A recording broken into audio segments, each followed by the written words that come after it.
Hello friends, मैंने open किया हुआ है विजुअल स्टूडियो कोड और हम आज देखने वाले हैं स्टैटिक वेरिएबल कैसे वर्क करता है इन सी प्रोग्रामिंग। तो एक छोटा सा प्रोग्राम उसका क्रिएट करते हैं, देन उसकी सारी वर्किंग समझ लेते हैं। यहाँ पे हमने मेन क्रिएट किया हुआ है। इससे पहले इसके अंदर कुछ वर्क करने से पहले हम एक फंक्शन क्रिएट करने वाले हैं जिसका रिटर्न टाइप होगा इंट फन। नाम से हम एक फंक्शन क्रिएट कर रहे हैं जिसमें हमें दो टाइप के वेरिएबल लेने हैं। एक तो नॉर्मल वेरिएबल लेना है, अगर हम उसके आगे कुछ नहीं लिखते हैं तो मतलब वो लोकल वेरिएबल है। लोकल वेरिएबल हमने पढ़ा हुआ है क्या होता है, तो नहीं पता है लोकल वेरिएबल क्या होता है तो मैं उसका डिस्क्रिप्शन में लिंक दे दूंगी, आप उससे वहाँ पे जाकर देख सकते हैं लोकल वेरिएबल कैसे वर्क करता है। तो ये लोकल वेरिएबल है ए, जिसको इनिशियलाइज कर रहे हैं हम 0 से, और एक स्टैटिक वेरिएबल हम क्रिएट कर रहे हैं जिसके आगे हमें लिखना पड़ेगा स्टैटिक। ये स्टैटिक वर्ड हमें लिखना पड़ता है जब भी हम स्टैटिक वेरिएबल को क्रिएट करते हैं। बी हम ले रहे हैं, इसका डेटा टाइप हमें लिखना पड़ेगा इंट, देन नाम लिखना पड़ेगा वेरिएबल का इज इक्वल टू इनिशियलाइज। अगर हमें करना है तो इनिशियलाइज कर देते हैं हम। वैसे एक पॉइंट आपको मैं बता देती हूँ, जो स्टैटिक वेरिएबल्स होते हैं वो ऑटोमेटिकली इनिशियलाइज हो जाते हैं 0 से, मतलब वो गार्बेज वैल्यू नहीं लेते हैं अगर हम उन्हें इनिशियलाइज नहीं कर रहे हैं। लेकिन जो लोकल वेरिएबल्स होते हैं वो गार्बेज वैल्यू ले लेते हैं अगर हम उसे इनिशियलाइज नहीं करते, वो 0 से इनिशियलाइज नहीं होते। तो यहाँ पे हमने दोनों टाइप के ले लिए। ये हमारा है लोकल वेरिएबल और ये हमारा है स्टैटिक वेरिएबल।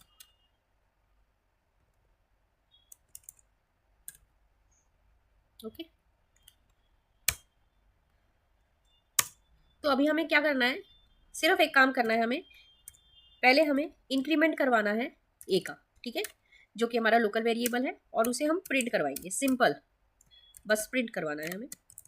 हमें सिर्फ इसकी वर्किंग देखनी है कि किस तरीके से ये काम करता है, ताकि हम आगे फर्दर और बड़े प्रोग्राम्स में इनको यूज कर पाए। तो लिखते हैं हम यहाँ पे लोकल वेरिएबल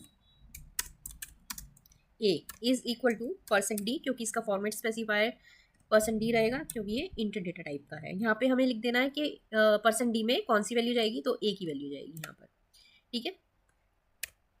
अब हमें क्या करना है, हमारा स्टैटिक वेरिएबल जो है बी, उसे भी हम इंक्रीमेंट कर देंगे, और इसके साथ भी हमें यही करना है, सिंपल प्रिंट करवाना है स्टैटिक वेरिएबल के नाम से, static variable b is equal to %d, और यहाँ पे किसकी वैल्यू आ जाएगी, b की, ठीक है।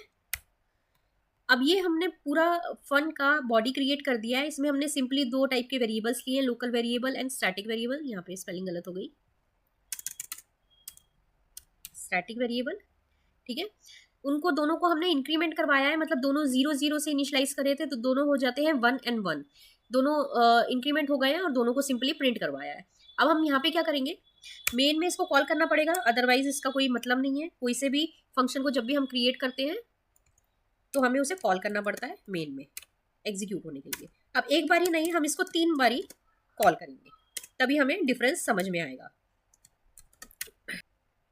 यहाँ पे हम नेक्स्ट लाइन के लिए लिख देते हैं,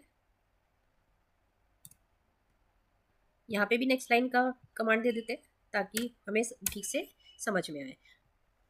यहाँ से ये हम हटा देते हैं, ये मैंने आपको सिर्फ समझाने के लिए लिखा था। अब इसको रन करते हैं,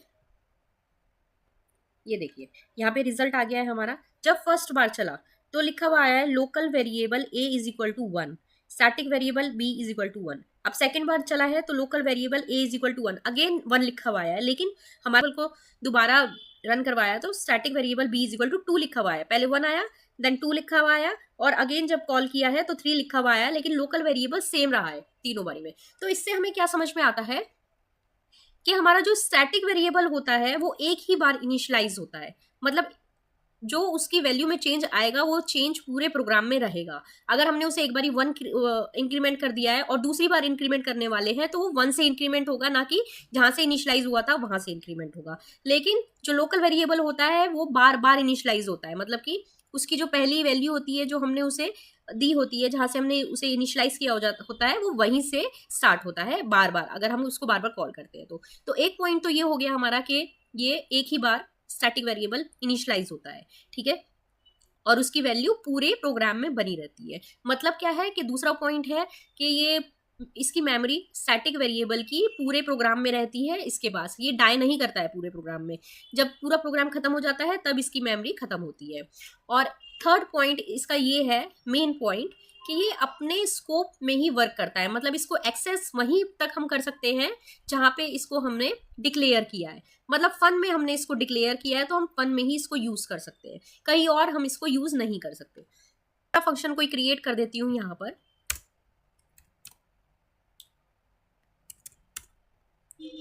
ऐसे void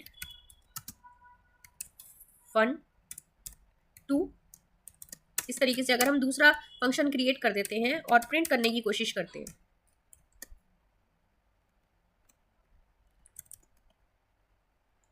%d, और यहाँ पे हम ले लेते हैं इसकी वैल्यू b, जो कि स्टैटिक वेरिएबल है हमारा। लोकल वेरिएबल तो ऑब्वियस सी बात है हम यूज कहीं और पे कर ही नहीं सकते, लेकिन स्टैटिक वेरिएबल को भी हम वहीं पे यूज कर सकते हैं जहाँ पे हमने इसको क्रिएट किया है। तो इसको अगर हम रन करके देखेंगे तो देखिए ये हमें एरर दे रहा है, एरर है हमारा बी अनडिक्लेयर्ड, तो ये दे रहा है बी अनडिक्लेयर्ड है इस fun2 में। थर्ड पॉइंट हमारा यहाँ पे क्लियर हो जाता है कि ये कहाँ पे वर्क करेगा, स्कोप इसका जहां पर होगा वहीं पे ये वर्क करेगा, जहां पर हमने इसको डिक्लेयर किया है ये उसी स्कोप में रहेगा और कहीं हम इसको यूज नहीं कर सकते। और इसका डिफरेंस ग्लोबल वेरिएबल से भी यही होगा, जैसे कि आपको पता है कि ग्लोबल वेरिएबल भी पूरे प्रोग्राम में बना रहता है, उसकी मेमोरी पूरे प्रोग्राम में बनी रहती है और वो इनिशियलाइज भी एक ही बार होता है। लेकिन इसमें ग्लोबल वेरिएबल में और स्टैटिक वेरिएबल में सिर्फ एक ही ये डिफरेंस होता है कि इसका स्कोप लिमिटेड होता है स्टैटिक वेरिएबल का, जहाँ पे हमने बनाया है इसको ये वहीं पे हम इसको यूज कर सकते हैं, लेकिन इन ग्लोबल वेरिएबल को हम पूरे प्रोग्राम में कहीं पर भी यूज कर सकते हैं। ओके, अगर आपको कोई भी प्रॉब्लम होती है इसमें देन आप मुझसे पूछ सकते हैं कमेंट सेक्शन में। Thank you, bye bye.